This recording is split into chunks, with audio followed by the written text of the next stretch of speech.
Nanindigan naman si Chief Justice Renato Corona na wala siyang sala sa pagsabing na naigang masamang politika. Pag-aaralan naman ng kanyang mga abogado kung kwe-questionin sa Korte Suprema ang naging pasya ng impeachment court. Live mula sa Medical City sa Pasig, saksi si Micaela Papa. Mika. Igan, kanina nga ay nakita nating bumisita dito ang ilang membro ng defense team ni Chief Justice Renato Corona. Kasalukuyan pa rin kasi siyang nako-confine dito sa The Medical City sa Pasig. At kanina nga ay naglabas na ng pahayag ang kampo ng punong mahistrado. Labis na ikinalungkot ni Chief Justice Renato Corona ang guilty na hatol ng impeachment court sa kanya. Sumailalim daw siya sa proseso bilang paggalang sa ating saligang batas sa pag-asang makamit ang hustisya para sa reklamong isinampa sa kanya ng Kamara. Ayon sa punong mahistrado, hindi raw kaila sa kanyang gagamitin daw ni Presidente Aquino ang buong pwersa ng gobyerno para mapaalis siya sa pwesto. Pero tinanggap daw niya lahat ng ito para maipaglaban umano ang kasarinlan ng hudikatura. Gayunman, ani Corona na naig daw ang masamang politika. Kasabay nito'y muli niyang iginiit na wala siyang sala at wala umanong katotohanan ang mga bintang laban sa kanya sa Articles of Impeachment. Nagpasalamat din si Corona sa 3 senador na ipinaglaban daw ang kanyang karapatan at bumoto para sa kanyang acquittal. Ayon pa kay Corona, kung ang hatol sa kanyang conviction ay ikabubuti ng ating bayan, tinatanggap daw niya ang kalbaryong pinagdaraanan nila ng kanyang pamilya. Handa raw siyang mag-alay ng sariling buhay para sa bayan. Ang depensa, labis ding ikinalungkot ang pasya ng impeachment court. Pag-uusapan pa raw nila kung ano ang susunod nilang hakbang at kung kukwestiyonin pa ba nila ang desisyon sa Korte Suprema. Talagang ganyan ang labanan, may mananalo, may matatalo. Hindi naman pareho, pwedeng pareho manalo. Oo. Tanggap niyo naman. Oo. Total, the remedies provided for by law are there. So you think you fought the good fight? Okay, kayo ang dapat magsabi niyan, kayo nanonood eh. Would you have done anything different? I think we have given it all. We tried our level best and it is not enough to come.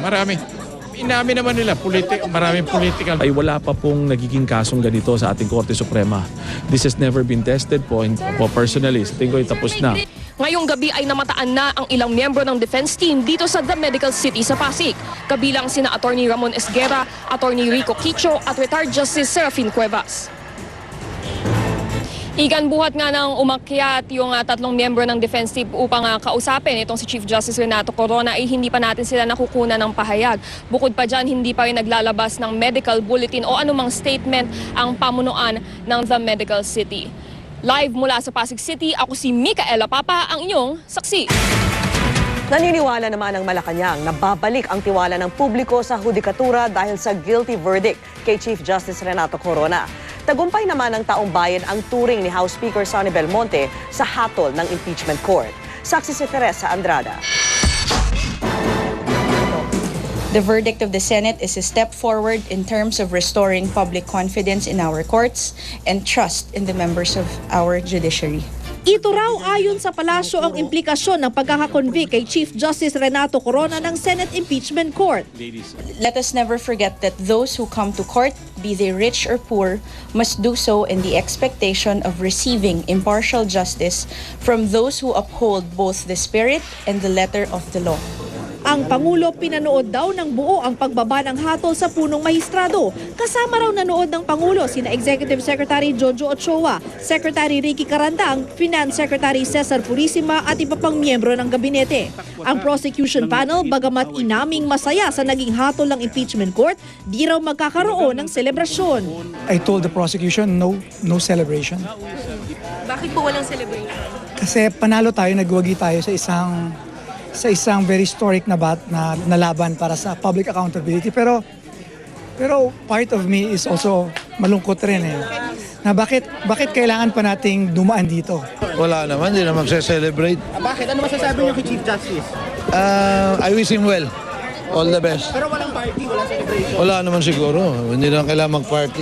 Para naman kay House Speaker Feliciano Belmonte Jr. na siyang nagsara ng oral arguments kahapon, maituturing daw na tagumpay ng taong bayan ang guilty verdict kay Corona. Ang epekto nito talagang message sa lahat ng nasa gobyerno na napakataas ang expectation sa kanila ng bayan at message din sa mga Pilipino. Ngayong tapos na ang paglilitis, tinanggap naman ng ilang taga-prosecution panel ang hamong lumagda sila ng waiver para pabuksan ang kanilang mga bank account. After this, are you going to sign a waiver to show transparency? Well, transparency, all my assets, liabilities, net worth, sa SALN. Ang ombudsman, I authorize the ombudsman. I will sign a waiver and will deposit it with the ombudsman. Samantala, hindi na humarap sa media si Ombudsman Conchita Carpio Morales. Pero ayon sa kanyang tanggapan, vindication daw ito para kay Carpio Morales, patunay umanong di siya nagsisinungaling nang tumestigo sa impeachment court laban sa punong mahistrado. Teresa Andrada ang inyong saksi. Makailang beses binanggit ang mga senator dyan sa pagpapaliwanag ng kanilang mga boto. Ang kaso na sinibak na court interpreter sa Davao del Norte dahil sa di diniklarang pwesto sa palengke. Natuntun po ng GMA News si Delsa Flores. Ginatuwa raw niya ang naging pasya ng impeachment court sa kaso ng punong maestrado. Darito ang report. Siya si Delsa Flores, dating court interpreter sa Panabo, Davao del Norte na tinanggal sa serbisyo ng Korte Suprema noong 1997 matapos hindi ideklara sa kanyang Statement of Assets, Liabilities and Net Worth ang pwesto sa palengke. Makailang beses siyang binanggit ng mga senador sa kanilang pagpapaliwanag ng mga boto bilang halimbawa umano ng pagpapatupad ng pinakamataas na pamantayan ng etika sa pagdedeklara ng mga ari-arian sa SALN. Di raw patas kung palalampasin ang hindi pagdedeklara ng punong maestrado ng kanyang multimillion peso at dollar accounts, gayong isang tauhan mismo ng korte ang sinibak para lamang sa maliit na tindahang di nakasaad sa SALN. Kung ang ating mga batas tulad ng Republic Act 6713 ay nagpaparusa ng dismissal sa isang ordinaryong kawani ng gobyerno, wala po akong nakikitang dahilan para po hindi ipatupad ang parehong batas na ito sa isang punong maestrado. Sa panayam sa kanya ng GMA Davao kanina, inihayag ni Delsa Flores ang kanyang kasiyahan sa naging desisyon ng Senate Impeachment Court laban kay Chief Justice Corona. Patunay raw ito na hindi nangingilala ang batas, simpleng tao man o nasa kapangyarihan ang akusado. I'm so happy, very, very happy. Nga dili lang day ang law mo tagak sa usa ka gamay nga empleyado. Pwede ko dahil na ipakuan sa dagko impeachable official. Namura ko, although imagine ha, mura ko life sentence, I can't work with any government office anymore. Parang may chance din ang iba na hindi lang kaming mahihirap, kaming mga maliliit na empleyado ang pwede nilang apihin. Una nang sinabi ni Corona na hindi lang kakulangan sa SALN, kundi double compensation din ang dahilan sa pagtatanggal kay Delsa Flores. Lumabas daw kasi na tumanggap si Flores ng sweldong nagkakahalaga ng mahigit 1,000 piso bilang empleyado ng munisipyo. Gayong empleyado na rin siya noon ng korte. Para sa saksi, Trisha Zafra, nag-uulat.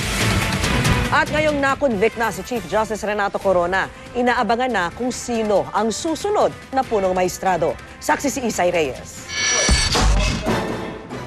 Alinsunod sa mismong saligang batas, kapag may nabakanteng pwesto sa Korte Suprema, may 70 araw ang Pangulo para magtalaga ng kapalit mula sa shortlist na isusumite ng Judicial and Bar Council. Ang JBC ang sasala sa mga nominado. Pwede manggagaling sa miyembro ng Korte Suprema at pwede rin manggagaling sa labas. Pero by tradition, ang kinukuhang Chief Justice ay talaga nanggagaling sa loob ng Korte Suprema. Pero hindi raw ibig sabihin na tatagal pa si Chief Justice Renato Corona ng 70 araw sa pwesto, ayon sa palasyo. Giit ni Deputy Presidential Spokesperson Abigail Valte, immediately executory o ipapatupad agad ang guilty verdict kay Corona na may karampatang parusang removal from office.